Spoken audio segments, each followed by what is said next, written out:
Patric Young, University of Florida, power forward.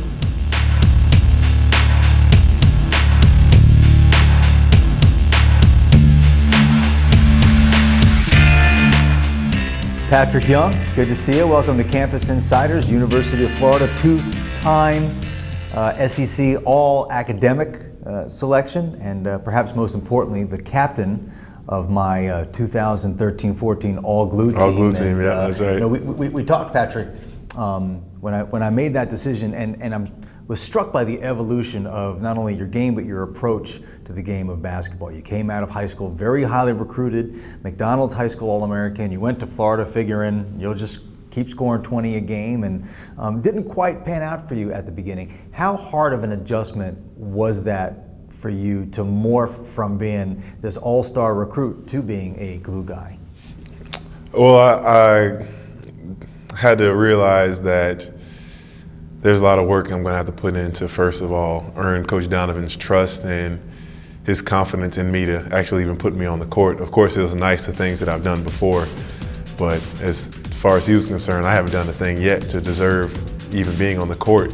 Yeah, of course I committed, of course he wanted me to be here, but I still have to come in and put some work in, and didn't have that mindset going into it right away. But, you know, just with the system that we were in, it was structured on having a balanced team, and you know, going into that, I just had to figure out what my niche was, and as I matured and went on and grew, I was able to figure that out and, you know, become a glue.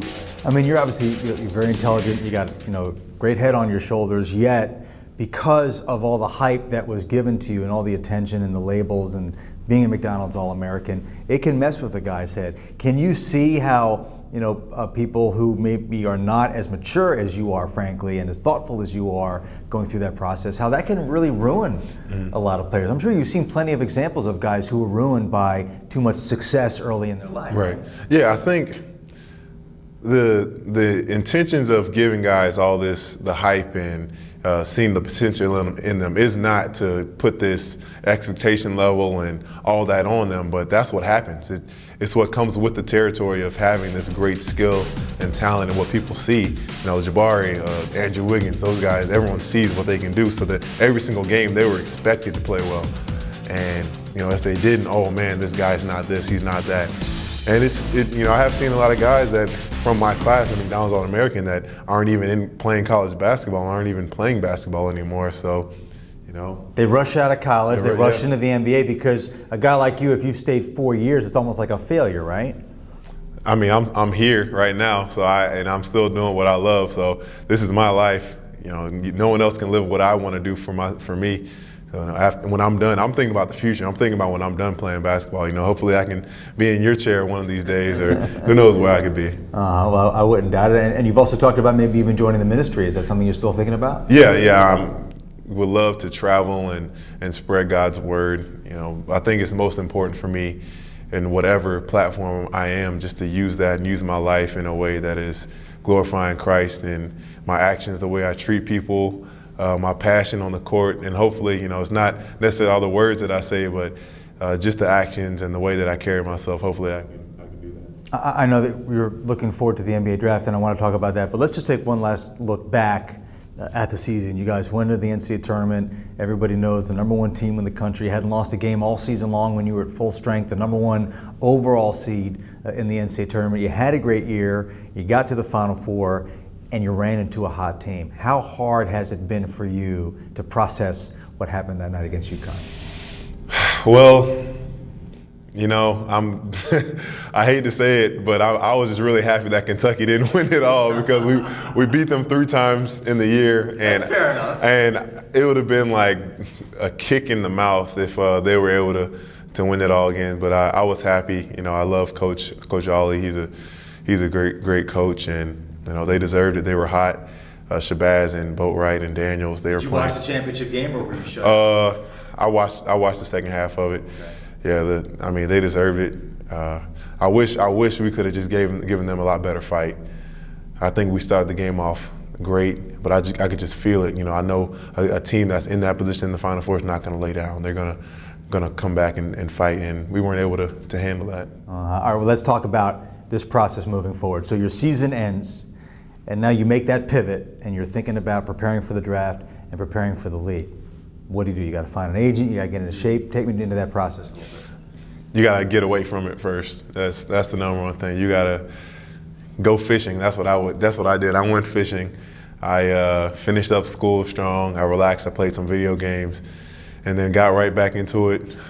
Hired Jim Tanner with Tandem to be my agent and their group of guys. My family and I, we just fell in love with that agency. They really believe in me, and they know they want my best interest for me. They got me down at IMG Academy training. I mean, the facility down there is unbelievable. It's got everything I need, and now I'm here in the NBA Combine, just trying to get my name out there, showing that I'm so much. I believe that I only scratched the surface of my potential at Florida. I believe that at my frame and my quickness, my ability to defend and understand the game, I believe that there's so much more I can do on the next level. All your life you've dreamt of playing in the NBA. You could be very much on the cusp of seeing that happen. Does that feel kind of surreal? Yeah, I was doing another interview earlier this week, and it's like you are so close. Like, what does it mean holding that NBA Spalding in your hand right now? And I was just like, only a small percentage of people that are born into this world get the opportunity to play this game and at this level, and I have a chance to be one of them. And it still hasn't hit me yet. It's unbelievable. I guess when I get my name called or whatever happens, and I put that NBA uniform on, I'll be like, wow, that's me now. Well, I certainly hope it happens for you. And look, Patric, regardless of what happens, you've been an incredible asset and credit to college basketball. You've touched a lot of lives, not just Florida fans. Even people who root against you can appreciate your character, your intellect, a true student athlete. You're what college sports is all about. So whatever happens from now, I know you're going to be fine. But before I let you go, I just got to ask, one last time as a college player, can you give us a little flex? Can you show us? You know you got the best guns at college. Yeah, roll up to, there you go. Look at there that. you go. How does that happen? Oh, look at that. I'll give credit. You just do it all day long? You doing your curls? What are you doing? I'll give credit to Matt Herring and Preston Green, our strength coaches, so they can feel really good about themselves. Well, we won't arm wrestle on this table. I'll just say goodbye. All right. And thank you very much. Thank you Good for luck having to me. you. I'm sure Yes, it's going to sir. turn out well. Thank you.